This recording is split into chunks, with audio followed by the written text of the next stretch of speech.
But Ambuss, he's going to take quite a bit of damage. He dodges too easy for Jeps. He's trying to get out. He gets the Starboard Shield. He's willing to put isn't enough. And now Azura gets hit by the Divine Justice, but it isn't enough to stop the 182. He got hit by the Way of the Dragon, but it's not enough. Oh, the damage coming in from Lex. Undersword will still shred. Does come out. He gets a little bit of heal for his passive. He has to re-engage for the sake of his team. But with Tyrant's team is kind of distorted and trying to deal with the backline, but A182 gets yanked in with the Divine Justice. But Baba Yaga, point, but Lexia is taking quite a bit of damage. The Divine Judgment secures the kill onto us.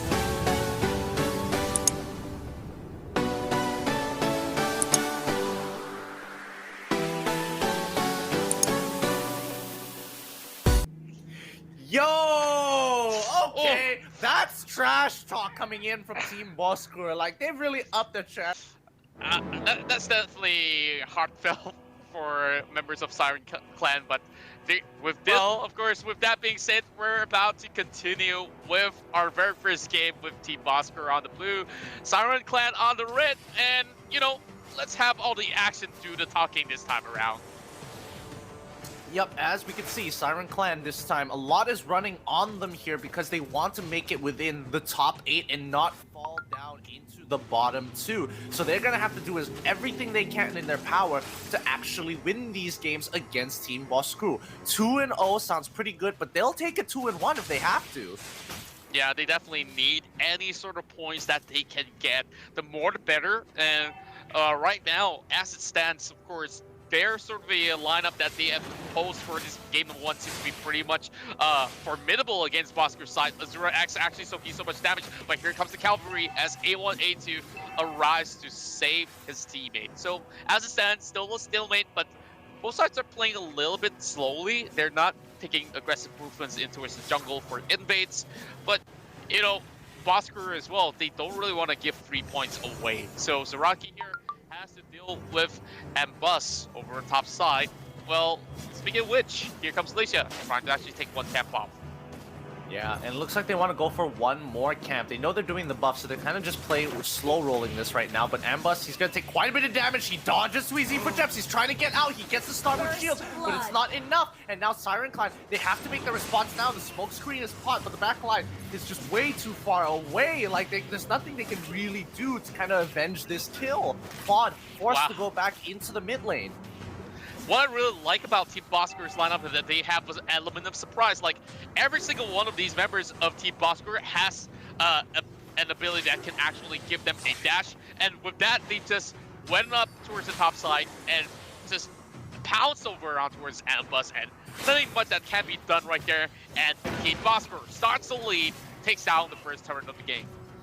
Yeah, there's nothing much you can do here, and it looks like, you know, it takes a little bit of damage for A1, A2, but it doesn't really matter in general. Like, the amount of damage he's willing to put isn't enough, and now Azura gets hit by the Divine Justice, but it isn't enough to stop the damage from Lexia. His passive just constantly proccing each and every time. He's spinning Light Wheels, very powerful spell, but now, oh no, A1, A2, he uses the Purify to walk away. Is it enough to secure the kill? No, it isn't. Too easy for Jeps. Now in a lot of trouble. Baba Yaga gets hit by the Tyrant's Rage. He uses his Purify as well, but he doesn't continue forward with the Battle Mirror image, which means Zaraki is able to jump right on top of him. He flickers over the wall to secure the kill, and the rest of the team is currently just running away. And we're looking at Azura X actually chasing him down as well. He might just actually dish some damage, but this Zaraki is way too tanky for Natalia to actually take on for now. Xenos is causing some disruption here, hoping to actually steal the buff away. He might just actually be able to do so. Oh my goodness, he does! No. He wasn't able to. Luckily, the stun hold up by Carmilla A1, A2 was well timed. Just before that Ionic Edge was able to pop off, she was able to kind of snag away that blue buff, which is, you know, at least you're not giving it over to your opponent, especially when you are the Uranus. The one thing you're most worried about, especially in the earlier stages of the game, is your mana as well as cooldowns that you get from the blue buff as well. Yeah, oh, here comes a little bit of a pickoff here coming from Too Easy for Jeff. Tyrant's Rage should actually push A1, A2 aside. And yeah, I gotta get my eyes checked after this lockdown is, of course, finished. But there's gonna be some turtle contests going over to the riverside. And once again, Jeff's going for a setup. Yep, and it looks like he knew exactly where A1A2 was, but again, A1A2 with a spell vamp. Just a little bit of spell vamp is enough, and it goes pretty long way in the earlier stages of the game.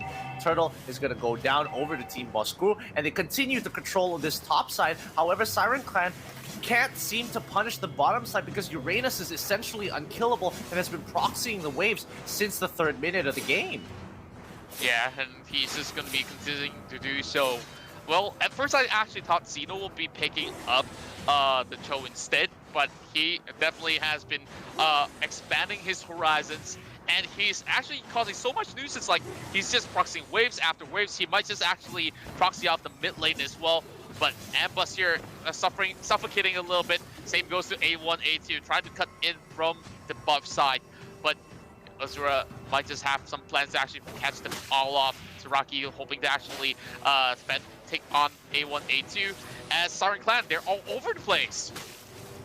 Yep, and it looks like A1A2, he got hit by the way of the dragon, but it's not enough. Oh, the damage coming in from Lexia. The proc from the red buff was just a little too good. The 2 damage was all he needs, and Baba Yaga, he's got to quickly ramp up as soon as possible because his team really, really needs the damage now more than ever. Too easy for Jeps. Unfortunately, even though Claude doesn't have a lot of damage, that Demon Hunter Sword will still shred your tanks. Ambus, the next to fall. Now we're looking at Zeno here just walking away, but wow, big fights coming in on BOSSKURR's favor, and Zaraki can easily just walk away out of this. But Zeno, I really gotta give him credit where, you know, he's causing so much distraction where Joe is just wasting a little bit more time, but he's trying to actually steal that camp away, while Zeno will go ahead to just show him a little bit of that emote, and this is gonna be the longest fight right down the bot side.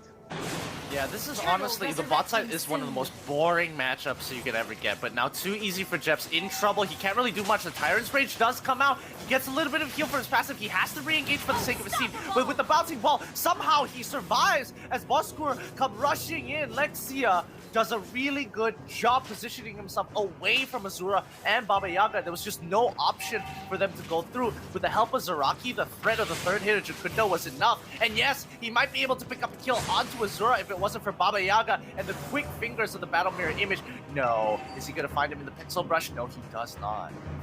Yeah, and of course, we're talking about Natalia here not having any single kill at all. This is due to the fact that Team BOSSKURR drafted such a heavy tank lineup that it's so hard for her to actually maneuver around to just look for Lexia, and Lexia is just going in and out of fights so easily. And here comes A1, A2 trying to actually hold on towards this tier 2, but more members of BOSSKURR are coming right in, so this is not a wise idea. Top lane tower will be opened up by Siren Clan as they look to trade that away. Yep, Lexia just bought the Winsome Nature, and that's going to be super important, especially against the Blazing Duet when Baba Yaga comes in hot into the team fight next time. So they got to be real careful now because Lexia does have some counterplay. Well, Lexia definitely will be able to actually pull off quite some counter right there, but I'm looking at Siren. They can't really get too much of those kills.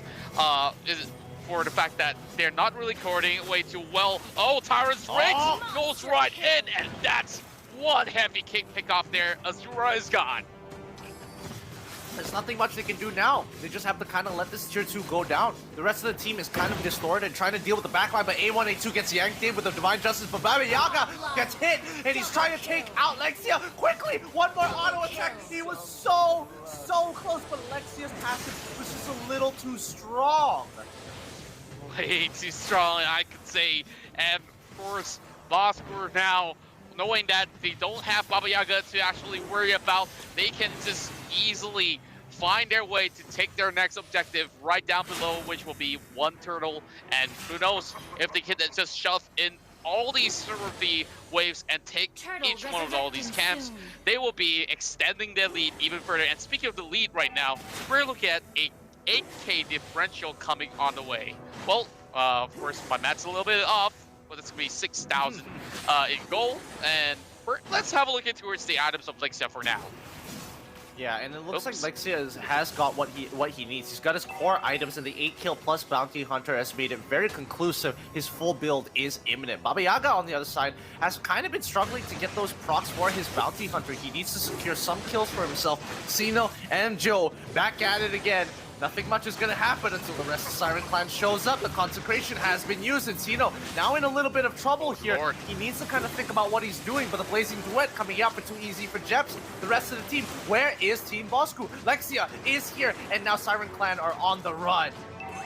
And of course, for Siren Clan, they can only get a little bit of that sort of wave being halted upon, but they definitely have lost out on the opportunity towards securing that Lord as it would march towards the mid lane. But, you know, it's still a level 1 Lord, which they can easily clear off, which shouldn't be much of a problem for Siren Clan for now. But they are just stalling time, waiting for the right moment, and hopefully if Team BOSSKURR overextends, it might just be the death of them. Yep, and now they're going to be trying to break into the inhibitor turrets here. It's not a Luminous Lord, but it's good enough to start pushing through. Remember, Natalia is in the backline here, so too easy for Jeff. He finds the backline, he's going for it, but Lexia is taking quite a bit of damage. The Divine Judgment secures the kill onto Azura, and that's going to be the game for Team BOSSKURR, as now they are wrecking into the base of Siren Clan. 2 members down, 3 trying to clear the way, but that crystal isn't going to go down just yet. But finally, Team BOSSKURR decided that it's time to hit it off. What a beautiful play coming from Team BOSSKURR to get